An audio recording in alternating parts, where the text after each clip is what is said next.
You're listening to Tabletop and Beyond, a Guild 9 gaming podcast covering board games to war games and beyond. Hey everybody, and welcome back to Tabletop and Beyond. I am your illustrious host, Justin, and I'm here with my man of the hour, Jason. What's going on, guys?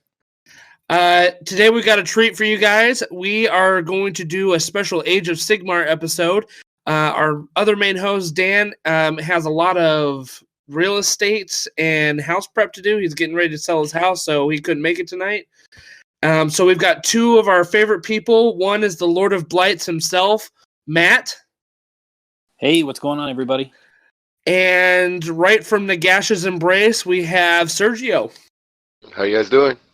All right. These two guys are some of my favorite people. I've been doing Age of Sigmar with Jason for just over a year and a half now, right, Jason? Yeah, just over a year and a half, yep. And I think I met Matt and Sergio at a tournament almost a year to the day. Now, I played both of you in that tournament. Yeah, I think it was in the March RTT, right? Yeah, you were my very first opponent I ever played in a tournament, Matt. Oh, wow. Well, I'm and sorry Sergio, you were number 2. Yep, I remember. I thought I was going to stomp a noob, and then it turned out to be a hell of a game. Yeah, that stupid model. We'll talk about that later. But anyway. All right, so let's kick it off with the Geek Week. Jason, do you want to start us? How was your Geek Week this week? It was pretty light. I was pretty busy with real life, and all that stuff. But I did do. I'm building an ogre army, and I'm having a lot of fun with it. And one of the approaches I'm using to basing. Well, back up. When I did my Flesh Eater Courts army, I used a lot of the expensive basing material that you can get from hobby shops and stuff. And then I think Justin, you keyed me off to a video. What was the guy's name? Oscar Lars? Yeah, Oscar Lars, that uses a ridiculously simple basing approach. I think even after we watched it, we both were like, duh, why didn't we do that to begin with, right? Right, exactly. Just using, you can go to like Home Depot or Lowe's, you can buy a $4 bucket of plaster, cement plaster, patchwork, right? So it's stuff you would use to patch your sidewalk with. $4 for this giant thing, and you just slap that onto a base and push a little bit of rocks and pebbles into it. When it dries, it totally looks awesome. I mean, it looks just like sand. You can paint it in terrain and everything. And it's like, gosh, I don't even know. It's probably like pennies for every base of material to put on it. So I spent a lot of time doing some basing. And I made a couple bases that another friend got me this idea. I used to do a lot of casting with Hearst art molds. If anyone's familiar with those, you can do a lot of terrain with those things. And someone showed me how to actually make your own molds. So I made like 3 bases, and I'm going to make a mold for them and start kind of casting with resin to kind of mass produce these bases so that it's easy to kind of have a good theme for my army. Oh, very cool. Yeah. Should be fun. Yeah, awesome. Sounds like you had a good week. Yeah, man. Matt, how about you? How was your Geek Week? My Geek Week was pretty filled with Age of Sigmar hobby. I am currently sort of at the tail end of a very large painting commission for one of our friends, Garrett, for his Sylvaneth army, and I'm currently working through one of the bigger models in the range, actually, Alariel. And this theme is actually really unique. So Sylvaneth are, sort of a living forest, sort of the epitome of life as we know it, trees and forest folk. And I'm painting this army in the theme of a birch forest from the realm of Shaiish, from the realm of death. So the epitome of life living in the realm of death. So it's been challenging from a thematic point of view, and to sort of tell that narrative through a paint scheme and through just a basing scheme and everything. So I've been painting Alariel for that. And I did another commission for another friend he needed tree men for his Blood Bowl team. So I converted a bunch of Kurnoth hunters to be for his tree men for his Blood Bowl team. So that was a lot of fun. I love Blood Bowl. I don't know if you guys have ever played it too much, but it kind of got me excited to touch up some of my Wood Elf Blood Bowl team, which is which is really exciting. I'm also working on a Caradron Overlords army for the upcoming ITC season, and I'm sure we'll talk about this in a bit during the segments, but the Warp Lightning Vortex is a great spell, and so I wanted to come up with something for that was Caradron Overlords themed because they can access that spell. And so I decided to use I don't know if you guys are familiar with the 40K objective markers, but they have an Exterminatus device, which is essentially like this giant metal canister with just like a dozen pieces of TNT, like bombs strapped to it, and like a timing device. And so I thought those would be perfect, like Caradron themed Warp Lightning Vortex. And then I added a bunch of their like proximity mines to them, so it looks pretty sweet. So that sounds cool. Yeah, and I sprayed about, I don't know, almost 1,500 points worth of Caradron with the lead belcher spray, and just working through that, trying to get that ready for this ITC season. So I've been a busy hobbyist this week. Nice. And for those of you that don't know, the Caradron Overlords are like steampunk dwarves. So, the whole like metallic bomb wires, gadgets theme is like right up the alley. So I think that's really awesome.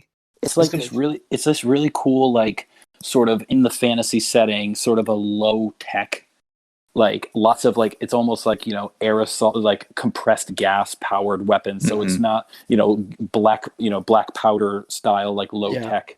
So it's really interesting to have like a tech army in the fantasy setting. And it seems like it wouldn't work, but it really does, especially since dwarves are natural miners and are always like, sort of into those natural resources and advance. So yeah, it's really, really cool army. I'm loving it. Very cool.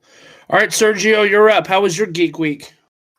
I didn't do much hobbying during the week because I knew I had the tournament on Saturday. Yeah. So kind of saving up those family points until the very weekend. But I did swing by the store to pick up some paints, some contrast paints to work on the flesh eaters a little bit more. I've been working hard on 6 flares. I want to get them up to like the very, very best I can. And so yeah, I've just been using contrast paints to blend those guys out a little bit. And then Saturday was the RTT. I caught a ride with Garrett up there. It was about an hour and a half away. And yeah, it was up in Maryland, right? Yeah, Bel Air. So yeah, I didn't actually look at the map, but it was funny because it was a tournament for the end of their slow grow league of this store. So the half of the tournament was guys that started their locals and did a slow grow league to 2,000 points, and then half was everyone from our area just hungry for ITC points. And so, but no, they turned out to be they were all a great bunch of guys, and everyone was great competitors. And so I ended up playing Garrett. No, who did I play? I played Evan first round. I lost to Evan by 1 wound. Like I couldn't. He killed my one guy, and so there was a very tight match. Then I played Garrett. Garrett just kind of phoned it in because he had already lost one, and we were playing a club mate the second round. And so I tabled Garrett, but it was a fun game. And then I finally played someone I had never played before. I think his name was Mike. I'm really bad with names. But he was playing Big Wah, which is, you guys know, just orcs. A bunch of orcs. Orcs on a big orc dragon with a mega boss on Maw Crusher. Oh, nice. Okay. And it was scary. It was really, really scary because I have 3 threats in my army, and he has 6 with the Violent Fury. He was playing Chappas, so he could give out Violent Fury to 3 units for 1 command point. So he was just doing 2 command points every single battle round. But with good screening, I was able to take it apart piece by piece, and I ended up getting a win there to end up in 4th place. I got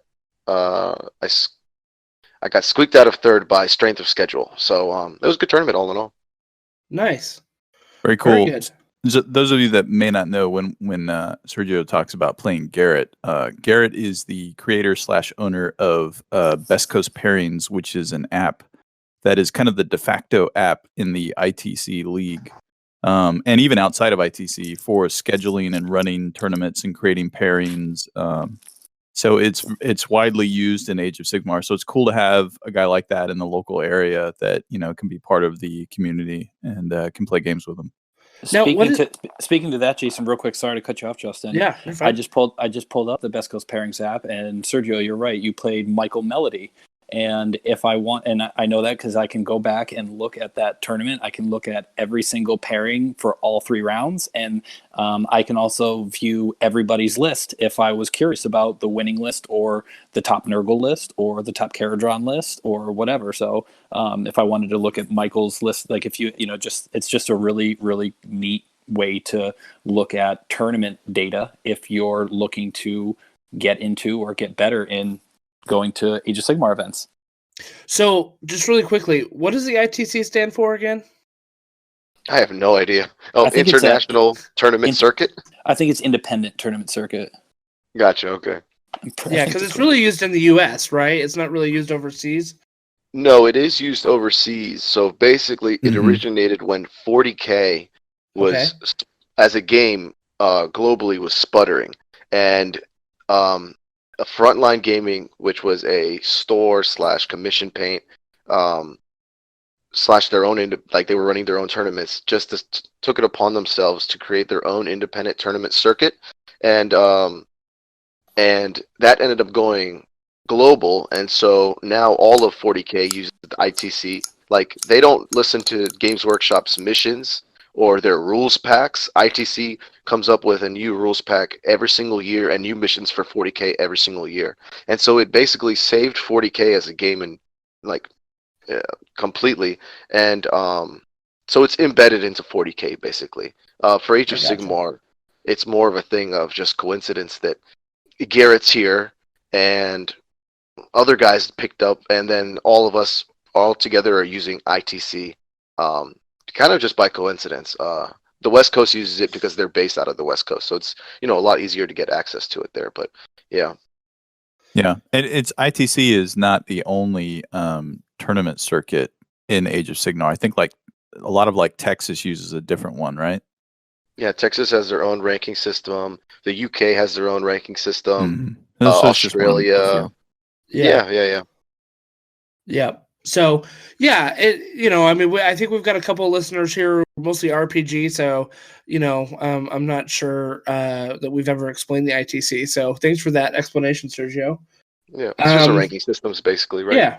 Yeah, and a way to track, from tournament. It's not just a way to rank the actual tournament, but it's from tournament to tournament to tournament to determine over the course of a year who's had the best tournament year, right? So, it's kind of nice. It's almost a meta competition. Yeah. I'm glad we invited Sergio, because if somebody had asked me that, I've been like, yeah, it's just this league thing that has points, and you get them when you play games. What I really like about the ITC too, another good aspect is that in order to be an ITC event, the TO has to enforce the code of conduct, which uses sort of like a yellow card, red card system. If your listeners are familiar with, basically just like soccer, I think that uses it, where there are certain rules that if you break them will incur a yellow card, and then I believe it's 3 yellow cards. And it's a red card, and that means you're disqualified from the event. And then, if it's a particularly egregious offense, then you can either be, have a ban, depending on the TO's discretion for either that event or possibly from ITC events in general. If it's really bad, so yellow card violations are not uploading your list on time. Maybe not having a painted model or whatever. Yeah. And then up to cursing or yelling at a TO can get you a red card, or physical violence against another player, just stuff like that. So what it does is it really keeps out the bad actors that go to events and kind of get upset or just looking to start trouble. And so there's enforceable mechanisms for TOs to really make sure everybody has a good time at these events. Yeah, it's good stuff. As far as I go for my Geek Week, I got super sick. I was supposed to play Sergio on last Thursday. Came down with the flu, a really bad chest cold, and ear infection. It was just a bad news bears week for me. But you rallied. I was actually joking with the doctor that the next step was pneumonia, then corona. So let's just bring it on, Anyway, I spent most of my week continuing to play No Man's Sky because I was just on the couch. So I've done a lot of work on that video game, and I can just see what an amazing time suck that thing is. Mm-hmm. But then I did rally on Friday, and I joined Jason and 2 other friends, and we played kind of a round robin Age of Sigmar game. I took my orcs out. I was also playing Big Wog a little bit. I doubt it's the same list that Sergio played, but probably something a little bit similar. And we ended up having a lot of fun. I played against, you guys, you'll appreciate this. Lincoln pulled out 4 Star Drakes for his.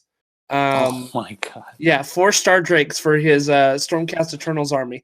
So he had 4 Star Drakes and then 15 Liberators. That was his army, and 1 little Hound. I'm not gonna lie, it looked pretty awesome on the table. Yeah, but dude, the orcs just had a field day with it. I'm sure the Gorgruntas killed 2 of them, and the Mega Boss on the Mog Crusher killed 2, and then our boys just cleaned up. There was some dude in Canada who's been running a list where it's the character on Star Drake, Marathi, and Gotrek in like a Grand Alliance Order army, and it's like, man, I feel bad for the dude who draws him on 3, or the person who draws him on 3 places of power. Yeah. So anyway, it was fun.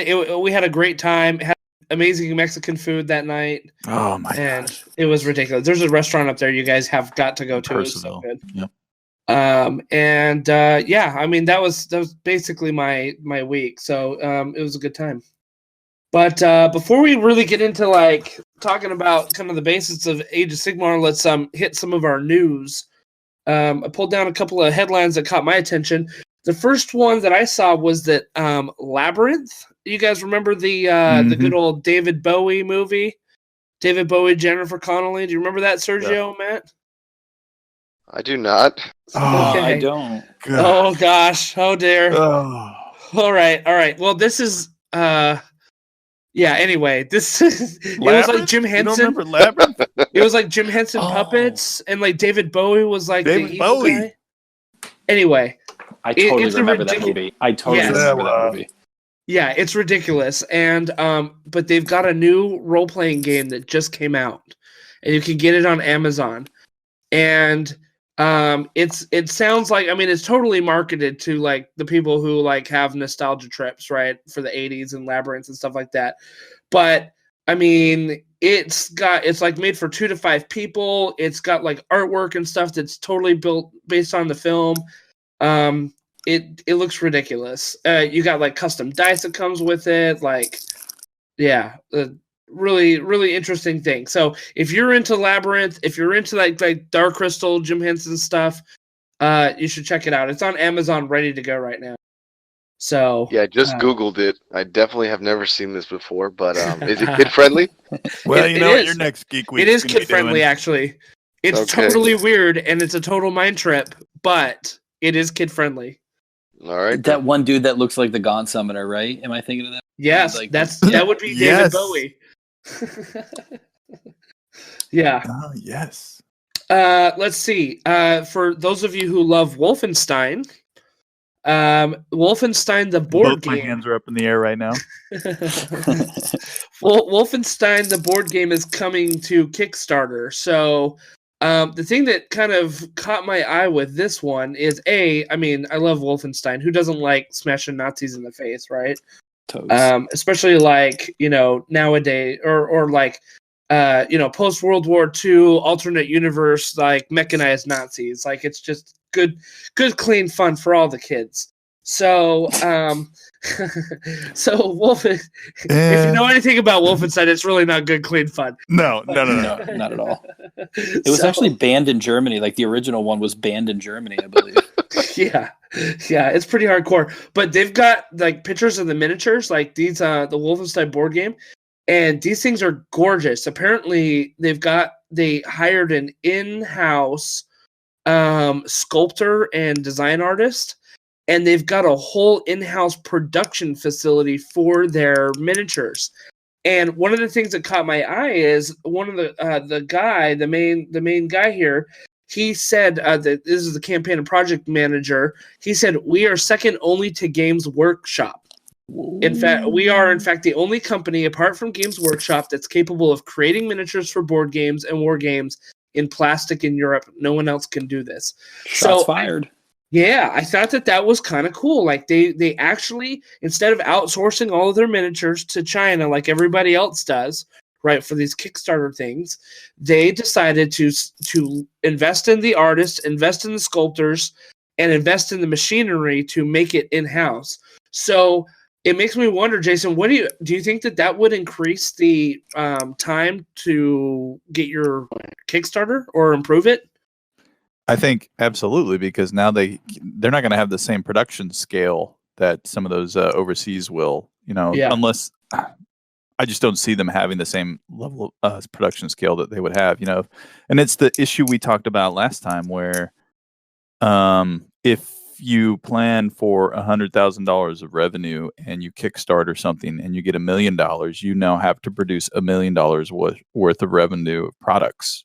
Yeah. And you've got to, if you don't scale up your production facilities to account for that, then that turns into time delay. Yeah. And you can't capitalize on the buzz that you created because you can't physically produce the product. Yeah. 2 years later, your game comes out. Right. Yeah, and everybody's like, oh yeah, I kind of remember that, and yeah, but those plastic injection molds are not cheap. No, no. So I think it's pretty. If you get a chance to look at the Wolfenstein Kickstarter pre-launch, these minis are amazing. They've got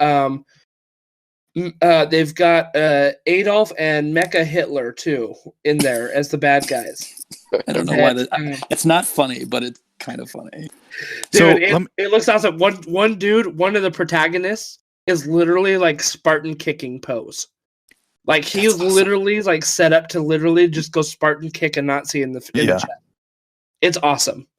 So let me ask a question, Justin. Why do you think they're doing this? I mean, why not just get your good sculpts and send the sculpts out to be manufactured somewhere else?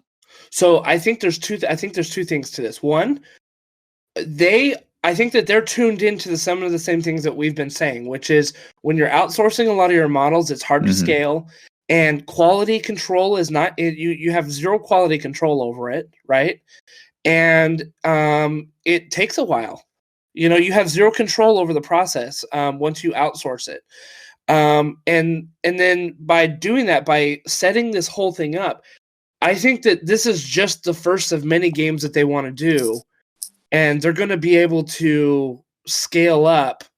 And I mean, basically, they're looking at cool minis or not. They're looking at the Zombicides, they're looking at the Song of Ice and Fire, they're looking at all those games that they did, and they're saying, if we invest in the machinery and the production, we can do it ourselves. Why can't we do this all ourselves? And do you think CMON? Does CMON use external sources? Yes, they definitely do. So here's a point then. CMON makes good quality minis. They do. So it is possible to, and they make large production scales. Right. So I mean, right there is a case in point of an example of how you can exfil your data to have ramped up good quality production. So I just don't know why you would want to do this in-house. Well, what's so doing it yourself? It's the startup cost, right? Isn't that the big like barrier to entry? Like it's those plastic injection mold things are really expensive. Mm-hmm. Usually, you don't have the artists and designers to like in-house to change things if need be. You know what I mean? You're going back and forth, but that's expensive too. That's overhead, right? So I think that they're taking a risk and making a jump and trying to like say we want to control this from the get-go and speed up the process and be able to pivot when we need to. Yeah, I'm curious to see how it plays out. If they having full control over something is good, I think where it might become difficult is in the scale, and if they start to hit issues, how are they going to roll out changes?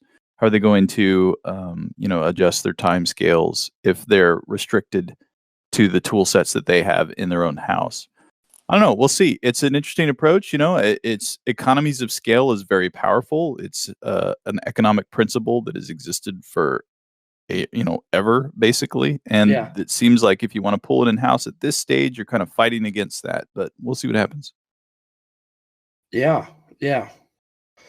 Okay. That said, I really want to play the game because I love Wolfenstein. Yeah. And looking forward to it coming out one way or the other. Let's see. The last bit of news isn't really news. It's just a suggestion. If coronavirus has got you down, one game... Sorry, guys, I had to. If coronavirus has got you down, one game that you could try playing is Pandemic. I knew where that was going. Get these jokes out now before it's an actual pandemic that we're all like, why were we joking about that? Right.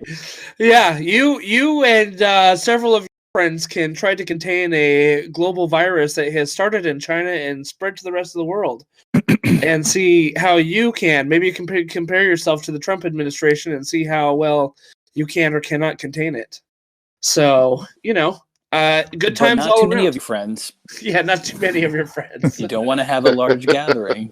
No, that's right. Virtually.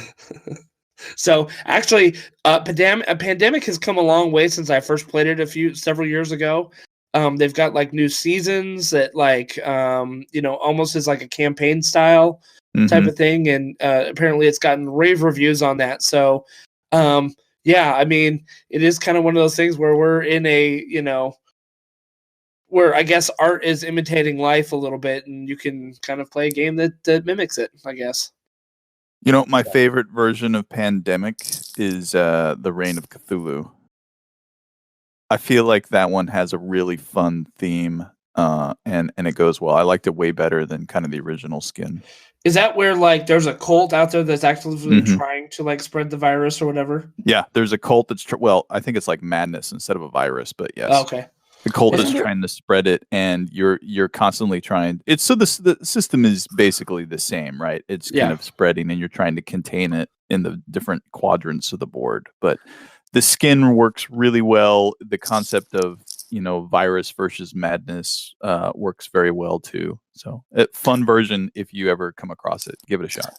Wasn't there a video game where you were trying to spread like either maybe it was more like a fungus, maybe it was more like the flood from Halo, like a fungus like infection. I think it was called Spore. Was it called Spore? It was the name of where you tried to play the role of some sort of disease or some sort of pathogen, and you were trying to spread across the. You were the disease, right? Yes, I played it for a short. I think it was called Spore. Actually, it didn't really have a huge It kind of had this like internet buzz, and then I think a couple people played it, but it kind of fizzled out. So, but it seemed really, really interesting, and I've thought about that in recent weeks as as the coronavirus is sort of in the news cycle constantly. Yeah. So was it a mobile game, Matt? No, I think it was a PC game. Oh, okay. Yeah, so it's not Spore. Spore was the name of that of a game from 2000. I'm looking up now, 2008, which is where you started with this weird creature that started kind of like it was an evolution based game where you created a creature and they kind of evolved and you kind of messed with the evolution, so you create this funny creature. But the one you're talking about, I can't place the name of it either. But yes, you can find that game on Steam. I was actually looking at that game recently, which is funny why I can't find it. And it's not called Outbreak or anything easy to search like that. But yeah. But yes, it was. I remember seeing that. I'm going to find it here in the next minute or two. But anyways, yeah. Well, I think that's all the kind of news items we have. So, I was really excited. I was really excited about they showcased the new Gazkul Magr Thraka model for the orcs today for Warhammer 40K. That was the game that started my geekdom back in high school in about the 2001 2000 time frame. Back in like third edition of Warhammer 40K. I'm a longtime orc player for the 40k version of the game, and I remember when that Gazkul Magric Thraka model came out during the Armageddon campaign, and it is the current sculpt up until today, and that thing is amazing. And God help me if it draws me back into 40k, somehow balancing two game systems. But man, I was just looking at the thing, and I'm sitting at my work computer and looking at the thing, and in my head I'm just like screaming, "Wow!" And I'm like, "Oh my God, I'm gonna get back into 40k again." It's a cool looking model. Yeah, it looks very good. So the game I was is excited to see that. Plague Inc. Plague Inc. Yes. Plague Inc. Yep. And it looks like it is available on mobile now. I see that. Yeah. I'm looking at it right now. I just looked it up. That is awesome. It's like a little 8-bit game kind of thing, right? I think it's like a map-based world. Okay. Yeah. Okay. See, this is what I thought that other pandemic game was, because I had played this about 3 years ago. Mm-hmm. And you're just a virus trying to get mutate as much as you can. You're just a virus trying to make your way. Yeah. Just trying to make your way. And then why all the hate? In my Google searches for like this like game where you're a disease trying to spread, story in the Washington Post, virus games are going viral as the coronavirus spreads. Oh wow. Yeah. That's crazy. I'm telling you, man, we're all a month and a half from now, we're gonna look back and like, why didn't we take this seriously? Yeah, totally. Well, Matt, you kind of touched on a little bit, and what I wanted to do was take the opportunity for at least you guys. I think Jason and I have already told our story a little bit of how we got into Age of Sigmar, but maybe have you and Sergio talk about like how you got into Age of Sigmar. Like, what do you think the appeal is? Like, why do people play this game? That kind of thing. Do you want me to start or Sergio? Let's start with Sergio. I guess I started, like the typical story, like around, I don't know, I was always into fantasy stuff and sci-fi things. And I think me and my friends just walked into a hobby shop one time, like around 14, and just picked out whatever we thought was the coolest. I picked up Dark Elves, and somebody else picked up Dwarfs, and we just started buying models. Now, I have no idea how I was buying these models back then, because I was a 14-year-old, and they were still very expensive models back then. And so I got it. I got my brothers into it. And then shortly after that, I discovered other things. And so I stopped playing till about 3 years ago when I was talking to my cousin Julio, and he was like, "Hey, you remember Warhammer?" And I was like, "Yeah." And he said the whole world got blown up. They restarted everything, and there's a brand new setting.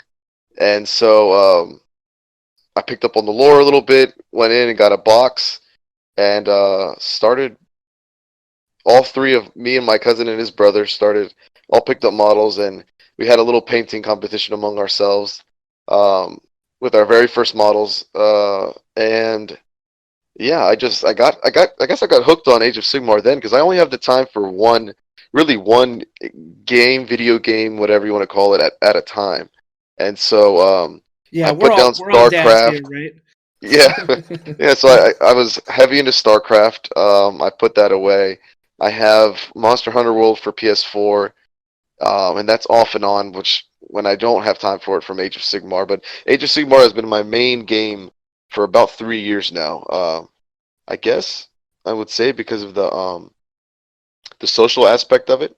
Like, painting is fun. Like, if I get home and I'm watching TV with my wife, I can paint and feel productive and feel like I didn't waste, an hour or two just watching TV, if that makes sense. Mm-hmm. While you're gaining brownie points. Yes, yeah, exactly. And then going to tournaments has been the most fun for me, just because you get to see people, lots of people, meet new people. And yeah, so for me, I've done less local hobbying, like playing in the local stores, and more just getting tournaments in whenever I can, just because I guess I like the competitive nature of it, but also seeing everyone and just talking to everyone in between rounds of how they're doing and all that kind of stuff has been a ton of fun for me. But I also like the painting aspect of it too. So I don't know. I guess anything that I get into, I try to push myself as far as I can. So, yeah, that's been what it's been for me so far.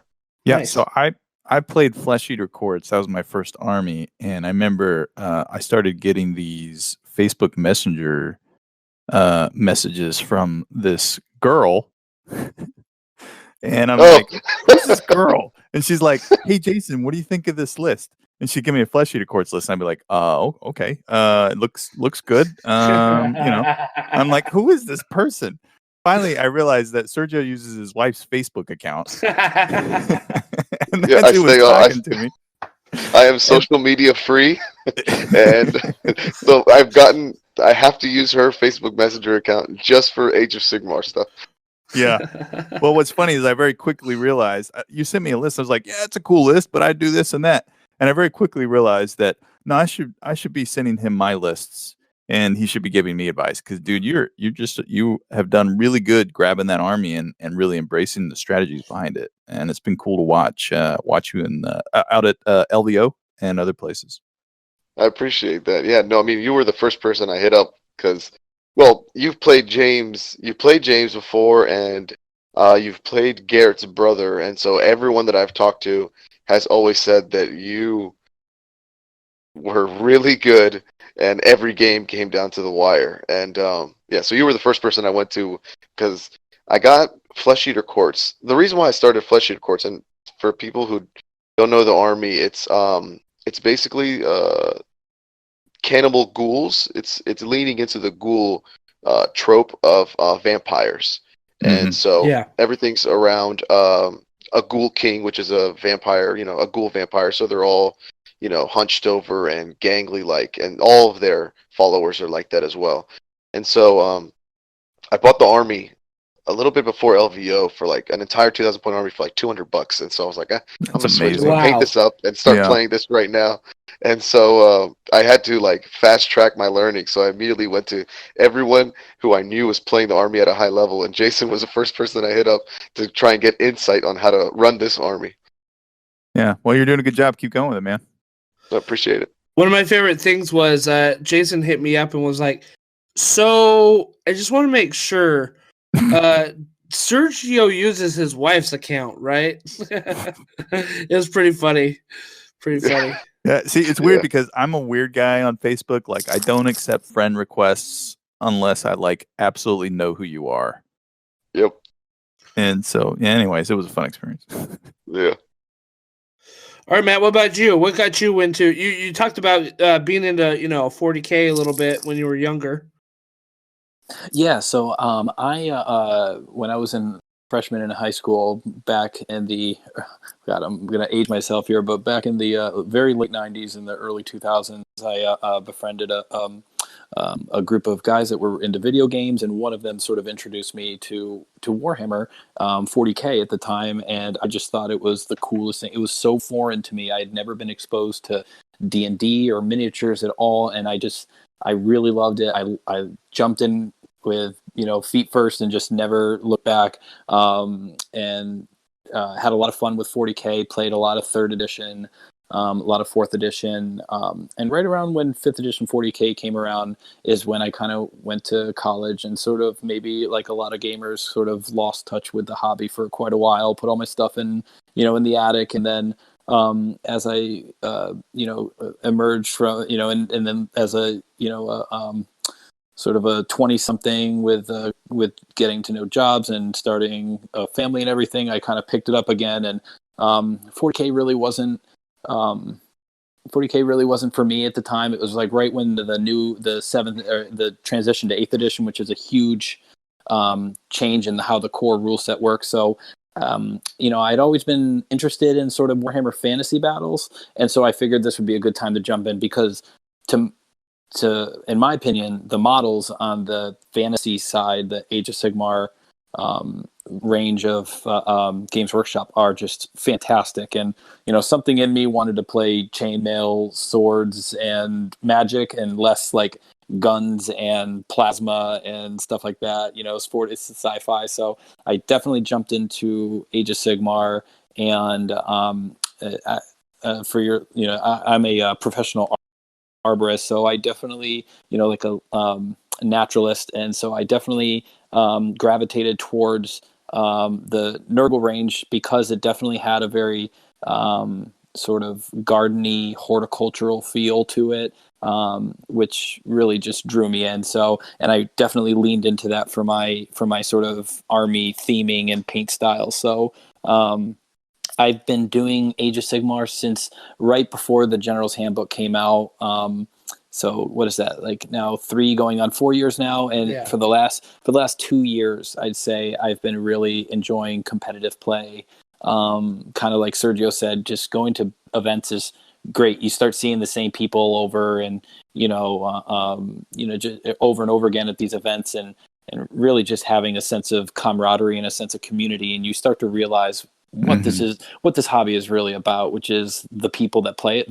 Of course, the models are there as a vehicle or a vessel for us to meet people that are just sort of similar and of the same ilk as us. So really enjoy going to the events. And then again, something Sergio touched on, I started taking the ITC kind of, really seriously, because it's, a lot of people wonder, oh, well, it's just, breed sort of, really stiff competition and maybe people who are just in it to win it at all costs. But really, like, it's, when it comes down to it, the way that I view the ITC is it's not about proving that I'm better than somebody else, but it's about proving to myself that I can be better at whatever I'm doing, in this case, Age of Sigmar. And it's sort of like it's like a rankings ladder for myself, and less about like where I am in relation to other people. It's interesting that you kind of brought up sort of, I think you touched on culture a little bit within Age of Sigmar, right? And I've never played 40K. I got into the hobby, actually. I got into Age of Sigmar actually through the models. I needed some models for my RPG campaign I was running. And so I picked up some Slaves to Darkness, right? And I started painting those. And then I saw the Night Haunt, and I'm like, oh, I really want to paint those. And painting for me was like a zen moment, right? Like, I don't really watch TV when I paint. Like, I get on, I turn on some music, I focus on, like, in my little corner, and I just, like, relax from everything that happened during the day, right? And as I was painting the models, I said, man, this would be a lot of fun to actually play with these, I think. And that's when Jason and I kind of got together and started playing Age of Sigmar about a year and a half ago. But one of the things that you touched on, Matt, and I think even a little bit Sergio, is the culture within the community. And, both of you said, I really like going to the tournaments because I love meeting the people there. I've been to tournaments like sports tournaments or other game tournaments or competition shooting tournaments, things like that. I don't know if I've ever seen a community that's as friendly as the Age of Sigmar community overall. I mean, you play against each other and you're trying to bash each other's brains in on the table, but there's just kind of a general esprit de corps, I think, a nice like friendliness that exists within the whole scene pretty much. What do you guys think about that? Yeah, I mean, what I think is it's different from other sort of competition settings, and maybe even like the esports community where there's a lot of competition and like maybe even a little bit of a toxicity element, is that like we're playing this incredibly like niche hobby with, not only are some people invested in like painting miniatures, which is, I would say, like maybe sort of a niche hobby, but also like the game of playing. I was actually at dinner today with an old friend I haven't seen in quite a long time, and his girlfriend. And he was exposed to me when I was playing Warhammer like 10 years ago, and she was asking me like, oh, so like, well, what is it? And I'm like, man, how do you describe this to somebody who has no frame of reference? Like, they might know what Dungeons and Dragons is, like barely, maybe from Stranger Things, and they know you have like but like, how do you explain this to somebody? And sometimes the blank stares, like, and I'm like, okay, well, like, it's just, it's like a super nerdy hobby, but like, it's so niche that like, you know each other when you're in a big group. Like, you already have that sort of like common bond, and from there, it's just about building on that. And when you see the same people and you have a couple beers or whatever at these events, like you really start to develop some really great friendships. Yeah, I always have to describe it as like chess on steroids is the best way that I can put it, because every piece has its own individual movement, stat line, abilities. I tried to tell him that it was like kind of like chess, like a really complex game of chess that sort of crossed with Risk to try to bring in that sort of like board feel to it. But that's exactly what I thought, Sergio. Yeah. And so I actually had never played any RPGs before until recently. One of the guys that I met from Age of Sigmar, he invited me to do a Pathfinder campaign, and that was the first time I'd ever done that. And so that was really outside of my comfort zone to role play and all that kind of stuff, right? Yeah. So what did you think of it getting into that RPG foray? How was it? How did it go for you? It was really fun. He was like, do a backstory, and I wrote like, I don't know, like my whole life. And I was like, did I do enough? He was did I do enough? Yeah, he's like, yeah. Your parents are still alive. Oh wow, that's unique. Yeah, and so it was a lot of fun doing it with them.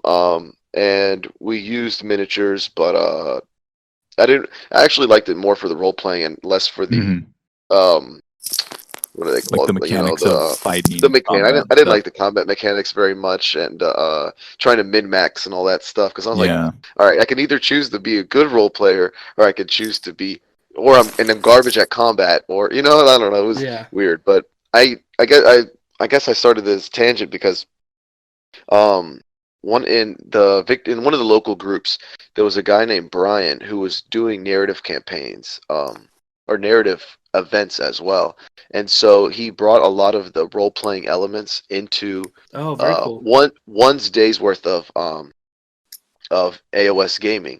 And so he'd lay out a storyline, and you'd be on different teams, and however your guys battle unfolded would change the course of the entire day. And he did 2-day events, he did single-day events, and that was a ton of fun as well. So I just feel like Age of Sigmar has a little bit of something for everyone, if that's what you'd rather do, instead of just playing one-off battles with people at tournaments, or just But there are plenty of narrative campaigns as well, and narrative events that happen that are just a ton of fun. There are less now in the area since he retired, but the narrative at the Nova Open is huge, and people go there to play them. Yeah, they go there. They're like, forget the GT or the RT or any of these. Like, really, they're like, I want to play in the narrative, and that's what they go. That's their main draw. It's like full day for like 3 days. It's crazy. And Sergio, thank you for bringing this up. Like, one of the things that I didn't realize, like I said, I'm relatively new to wargaming, not just Warhammer, right? One of the things that I realized when I started getting in is that there's different levels of competition, I guess, like depending on what you said, like you said, your comfort level, right? So if you want to be super competitive, and I would argue that the four of us have that competitive spirit in us, that we want to, try to push ourselves and see how well we can do and that type of thing. So we'll go out and we'll find, tough competition tournaments to play in, and they're a ton of fun. But if that's really not your style, you can go to a local gaming store and find a friend and just play kind of a easy list, an easy army, something fun, something interesting. It doesn't matter how competitive it is, or you can, like Sergio mentioned, there's narrative stuff that's out there. There's a lot of different things that you can do, and a lot of it's based around the game stores. That you can kind of get engaged in wargaming without having to be, this, like, I've got a 2,000 point army that's going to try to beat everybody over a 5-game tournament type of thing. Yeah, I feel like what's something that's unique about Age of Sigmar and tabletop gaming is that, I didn't see it a lot when I was playing in our Pathfinder campaign, is that if you go to a store that has good terrain, like really nice terrain, you can really get into the whole, the actual narrative of the battle that's going on. And I do think that's unique to other games that you don't see. At the narrative event for Nova, they had built. I mean, it must have been like a 12. I don't know. Maybe I'm over exaggerating, but it looked like a 10-foot long wall. Oh yeah, you're right. And some guys were defending the castle, and then the other army had to, siege it. And there were mechanics to break the walls down, and I mean, it just looked crazy fun. So I do think terrain adds another element, immersive element that you just don't get in other places. And well painted armies too. Like when you look certainly. at your well painted army, like you get into it. And or even just a fully painted army, like even if you're not the greatest painter, but the time, the dedication, the determination and persistence that it takes to sometimes like power through that like 40-man unit of like chaff or basic troops, like it's it really like it's something to everybody should be proud of, whether you're like getting a best painted nominations or you just have a fully painted and based army.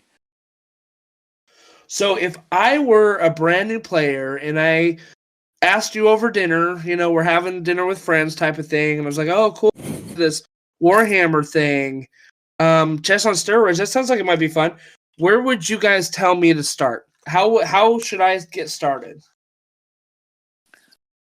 Well, right now, the game, they have multiple ways of, sort of introduction with either Warcry or Shadespire. So it depends on, is this person completely, as I call it, non-hobby? Are they like completely green to miniatures in general?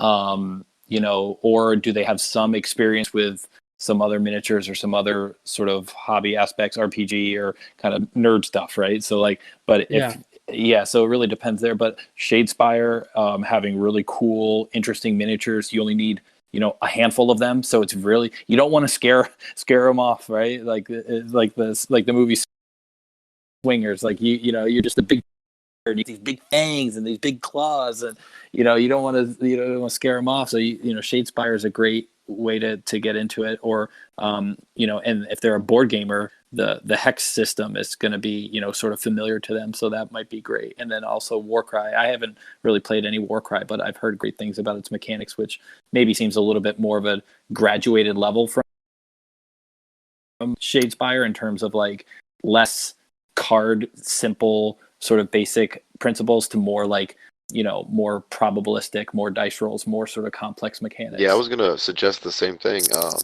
Shadespire or Underworld, I can't remember the official name, but I'd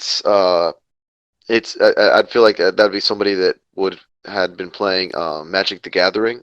I'd push them in that direction because it's a deck building. It's a deck building game from the way it's been described to me. That the miniatures are there and you move them around, but it's definitely a deck building game. And then Warcry, I haven't played it as well, but it looks like a ton of fun. And if you ask, and it only takes like 3 or 4 miniatures, and you can start playing Warcry, and it's fast. You only need a small amount of miniatures and some cards, and you're good. And somebody else that knows how to play the game, and you're good to go. You guys have said you guys played in like half an hour. Well, I played against Jason, so it was like an hour. Stop it. Yes, but I love Warcry. It is a lot of fun. It's anywhere from I think 5 to 11 minis. Yeah, I think on average. It depends on the army. Like orcs are only like 4 or 5 minis because they're huge, right? But like my Night Haunt are like, I got a ton of little guys, right? So, it just depends. The other cool thing about Warcry is that you can build warbands from the exact same models you can put on the table for Age of Sigmar. Yeah, exactly. So that is definitely a step into the broader wargaming of Age of Sigmar. That's a good step. Sergio, you make a good point too. It's you're right. It's Underworlds, and Shadespire was like the first season. And then Beast's Grave is the current season. They do sort of like a season by season theme or different decks and stuff like that. So good call. It's Warhammer Underworlds, and the current season is Beast's Grave. And it's cool because you can use those warbands in your Underworlds game, but then you can bring them over to your Age of Sigmar armies too. So it's not like a total waste of, if you don't, if you graduate, quote unquote, or whatever, you can use them in your Age of Sigmar games. So one of the things I would do is somebody's really interested in getting into like actual Age of Sigmar. They say, no, I want to play the tabletop war game. I would have them come immediately into a game store and either find a friend who has an army, or now that I've got 2 armies, I would bring 2 armies and I'd say, let's just play a little test game. 500 points, just so you could get a feel of it. And then we can look at the shelf and see what kind of army interests you. Like what are the models that interest you? And kind of go from there.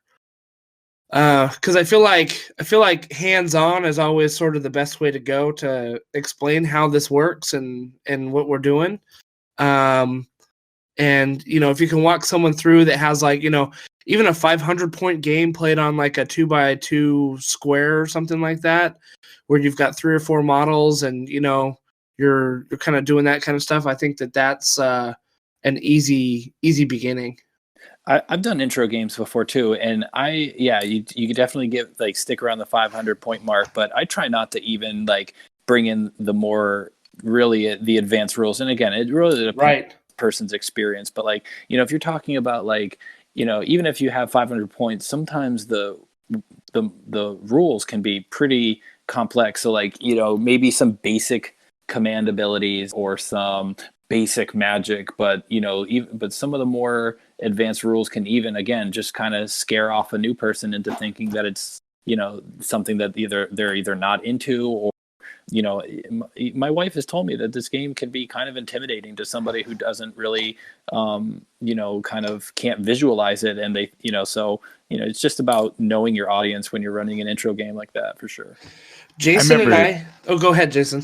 I was going to say, I remember years ago when I walked into a Games Workshop store and was like, hey, what's this all about? And I saw the Space Marines, and I was like, this looks kind of cool. And the guy said, let me give you a quick demo. And at that point, when they were doing their demos, it was literally like it was like a foot by foot little board that was up on the edge of the counter. And there was a unit of 5 Space Marines on either side. He was like, all right, so let's play this game. And I remember he was like, so what do you want to do? I was like, well, I guess shoot. He's like, yeah, let's do it. So we roll these dice. I rolled the dice. We added up the numbers, and I killed like 3 of his guys, and then he shot back, killed 3 of my guys. And was like, that's basically the game. And I was like, man, that's simple. It's fun. I love it. And so I bought a starter kit. I went and started assembling it and modeling it, and then I opened the real rule book and started reading it and going, wait, this is not the game that I played at the game store, because the rules were so much more complicated than just roll the dice, and see if you got 5s or 6s, kind of a thing. That's how they got you. Yeah, but that's how they got me. And so I guess the point is at first I was like, oh my gosh, this is really intimidating. But then I met another friend that was like, don't worry about it, man. We'll just play, and we'll add rules as we get a little more comfortable with the system. And playing slow grows at game stores are really fun and can help too, especially when you're playing with other people who are like, hey, don't worry about all the rules. It's cool. We're not even going to throw terrain in right now. We're gonna understand how you move your piece across the board. And I think once you start to understand, hey, that the pieces have a little bit of a unique flavor. This guy moves 7 inches. This guy only moves 4. This guy moves 12 because he's got wings. This guy flies. Yeah. You start to kind of see the fantasy aspect, and you start to get a little bit more of the immersion in it. Well, why does that guy move 12? It's because he's a giant dragon, or why does that guy only move 4? It's because he's a little dwarf. And so things like that. I thought it was a really cool way to get in, like you were saying there, just one rule at a time. When Jason and I started, we both had. I had the Soul Wars side of Night Hunt, which was basically a start collecting box for Night Hunt, right? It had a smattering of models, hardly enough to like make an actual unit, And Jason had you had start collecting Flesh Eater cores, right? Mm-hmm.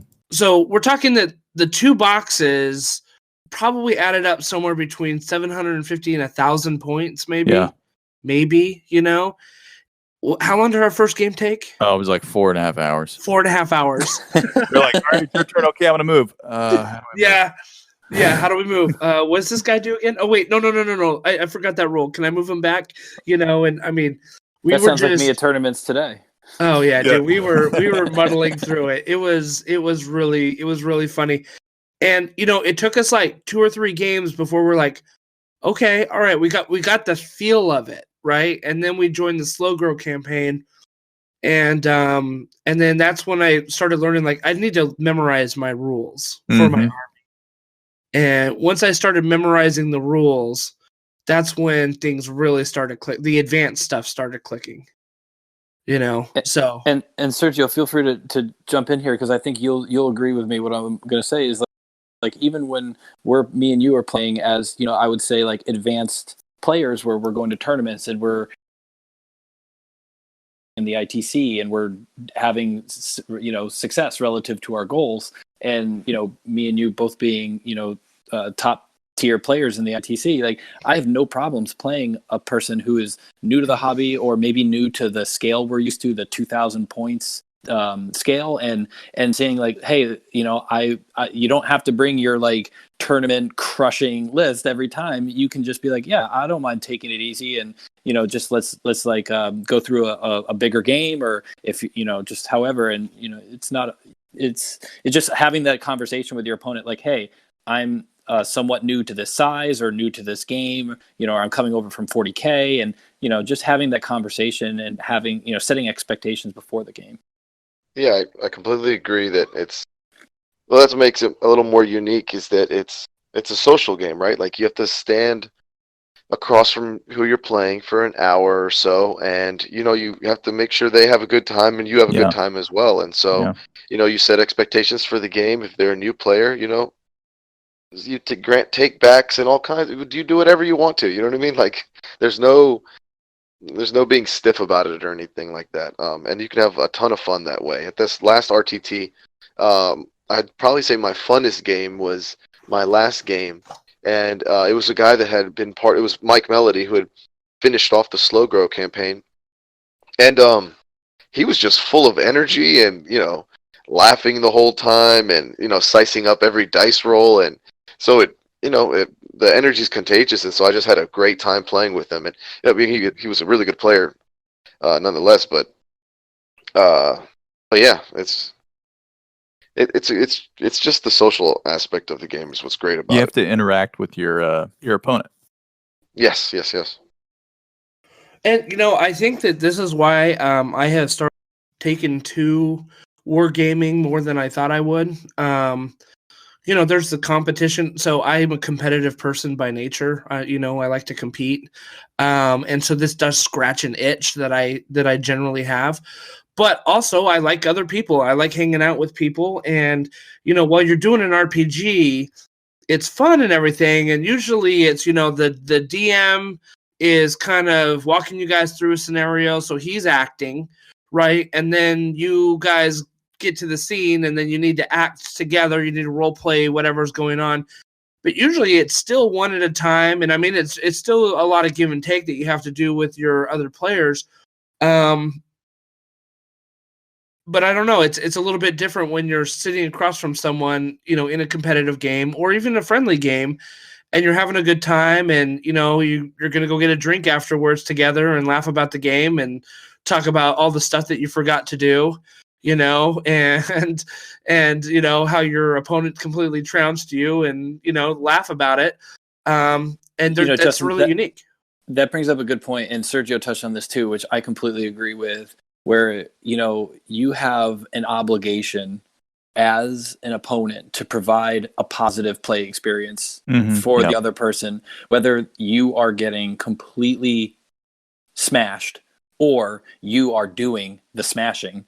Like right. you have either way, you have an obligation as just a decent person and a person that's part of this community to provide a positive play experience. If you're just getting your teeth kicked in, you kind of just it's hard, but sometimes it can be hard, especially in a competitive tournament. But it's your responsibility to sort of smile and and sort of laugh it off if you can, or just not be a jerk about it. Like everybody gets just, totally own sometimes. And if you're doing the owning, then you can't rub it in and just, sort of being a sore winner or being a sore loser. You have that obligation as part of this social sort of contract that we sign into by, everybody spends a lot of time, money, and energy in these models, and then everybody wants to have a good time at the table. So, yeah, it is it's a really unique game that we play, because I remember explaining it to my wife's sister and her friend,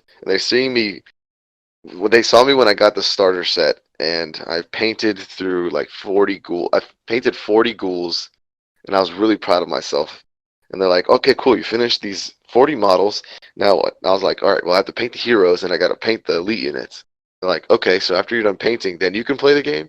I'm like, "Yeah, 6 months into this, and I can go play the game." yeah. And they're like, "So you bought this expensive set, you're going to paint it all with expensive paints, and then finally you get to go play, and you'll probably lose because you're just beginning?" And I was like, yeah, that's kind of how this is going, but It's so it's much going to be fun. a lot of fun, I promise. Yeah. just wait, it's coming. The fun is coming. Yeah. I guess you could use dollar store or craft store paint if you wanted to. You don't have to use the expensive paint. You could. I definitely started off with the Apple cart from Target. I went and bought I a think most bunch of of us those. have. Yeah. The app, yeah, I've got a bunch of those on my shelf. I use them for terrain now at this point.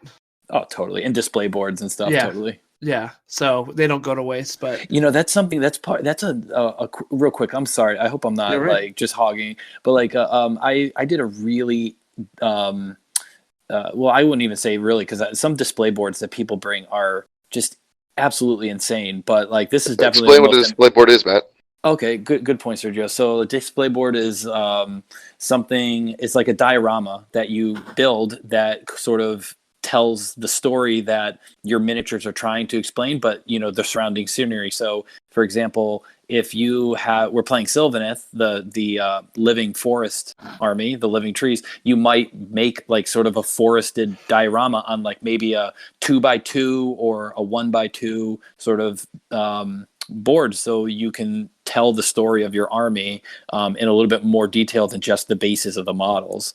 And so that was a lot of fun watching terrain videos, doing stuff. And I even got my 6-year-old daughter involved. She helped me with using the filling in the cracks with the filler, and she didn't really understand what it was, but she kept seeing me work on it little by little and sort of have a plan, have a goal in mind, and then see to the end of it, which was really cool. And so I think James O'Brien, a local out here, he did this crazy display board where he had he plays the Skaven, and they are addicted to this warp stone, which is this sort of radioactive, for lack of a better term, energy magic filled stone.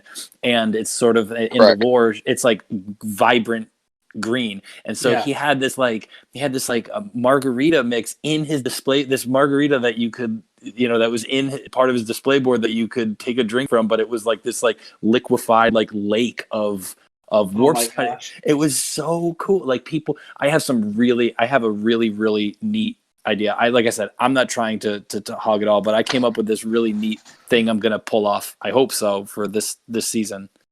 So I think that you have both of you, Sergio and Matt, have brought up some awesome topics for our Age of Sigmar series that I think we're going to totally get into. We want to talk about some more of the hobby stuff. I think even an episode on display boards and how to create them, and ideas that you could have, and thematic stuff, that's going to be awesome. I think that we can dive into the ITC and the pros and cons of hard competition that it has on the game itself. I want to get into a lot of these things. We're hitting about an hour right now, so I think we're going to wrap it up for the day. But just for our listeners, realize that this is just the beginning. We want to do this little bit of a primer on Age of Sigmar and explain our passion for this game, and get into it a little bit more in depth in the next several weeks and months. So thank you so much, Sergio and Matt, for joining us on the podcast. Yeah, thank you for having us. Yeah, thanks a lot. It was great. Yeah, we're super excited to have you. And for Jason and myself, Thank you all for listening, and we'll catch you on the next one. All right. See you guys. Have a good night.